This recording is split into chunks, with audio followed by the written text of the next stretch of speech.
We are back on Inside Politics. Our guest today is 6th District Congressman John Rose.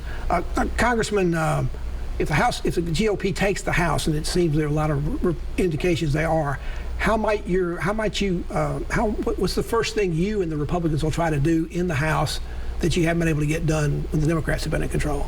Sure. Well, I think there are a variety of things. I think the American, if we're successful in taking the House, it's going to be because voters in the fall are voting their kitchen table issues. They're going to be voting about the experiences they're having at the gas pump and at the grocery store.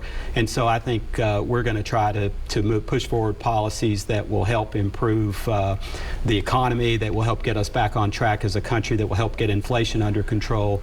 But there's also an oversight role that Congress has, and frankly, the Democratic majorities have not been asking the right questions of this administration with respect to a whole range of issues, from foreign policy to the border to to regulatory policy. I serve on the Financial Services Committee, which is a top-tier committee.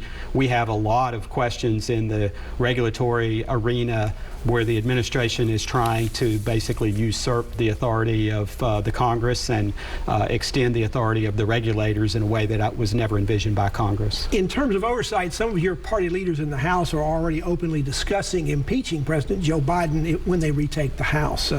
Should that threat be taken seriously? Would you vote in favor of impeaching President Biden?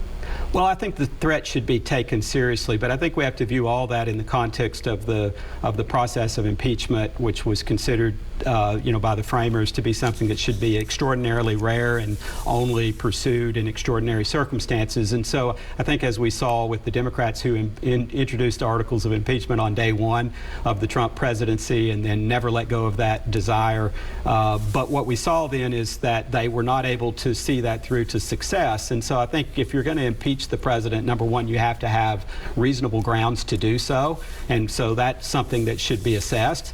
But if there's no prospect for success, then I think it becomes purely a political exercise and would distract us, in my view, from the serious work that the American people sent us to Washington to do. So you say, don't do it because you got my guy, I'm going to get your guy.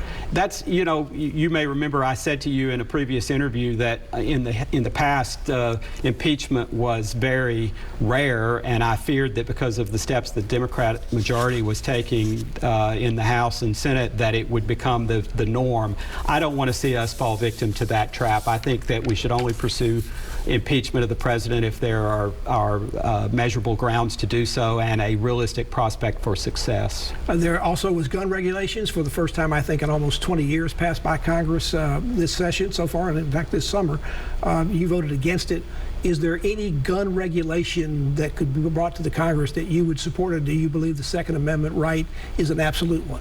I think it's an absolute right, and I think it's just as important. It's not a second-class right, to quote others on this issue. So I think the Second Amendment deserves our protection. I voted against the bills that came forward because they had red flag provisions and other provisions that I felt like were misplaced and intruded upon the Second Amendment rights that Americans should enjoy. In the wake of the 2020 census, I've alluded to this, all 9 of Tennessee's congressional counties have been redrawn. Davidson County was divided into 3 different districts. What part of Davidson County will you now represent after the November election? Sure. So roughly a third, maybe a little less than a third of the county geographically, starting in the Goodlettsville area up in the north. Kind of picture the north central part of the county, traveling all the way down to the east bank of the river at Titan Stadium in that area, and then over the airport, northern Antioch, back up through the Hermitage area and Donaldson in that area. You're running for re-election this year. Have you visited and campaigned in those areas? Are some people surprised to learn you might be their congressman? Well, I think the main thing that happens is some people think I'm already their congressman, but of course I'm elected to represent the people of the old 6th District through January 3rd. And in fact, can't even put up on your website that you're going to represent these people if you're elected. That's right. That's right. This Davidson County is in your district at this point. That's exactly right. So in my official capacity, I'm not yet empowered to represent the people in the new district, but looking forward to campaigning, and I have been in the areas that have been added to the district and plan to be more so there in the future. And am tickled that my own small business will now be in the 6th District in Donaldson. You have offices right now, congressional offices, in both Cookeville and in Gallatin. Do you plan to put one at least closer to Davidson County, if not in Davidson County? Because people in Nashville, because we've been mostly in one congressional district, are used to being able to see their congressman inside the county. That's right, and that's something we're looking seriously at and trying to decide what makes sense there. Davidson County, the portion that I will represent if I'm elected into the new 6th District, Davidson County will be the second largest county by population in the district, just short of the population total over in Sumner County. So obviously we understand that it's important to provide good constituent services. We'll work hard to do so and make sure the people of Davidson County are well served. As we move towards the end of the program, if the GOP retakes the House, how might your committee assignments change?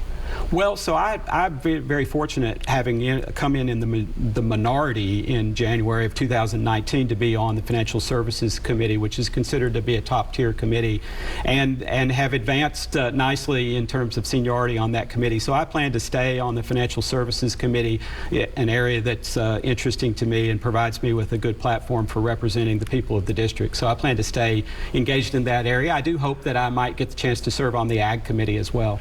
You're a former Commissioner of Agriculture in Tennessee, so you have some expertise in that. As you're moving along well in seniority, might you be able to be chairman, if not of the committee, of a subcommittee of one of those committees? It's possible, but I don't think likely. There's still more senior members that would stand ahead of me, but it's always possible. And in Washington, I've learned that the unexpected is to be expected.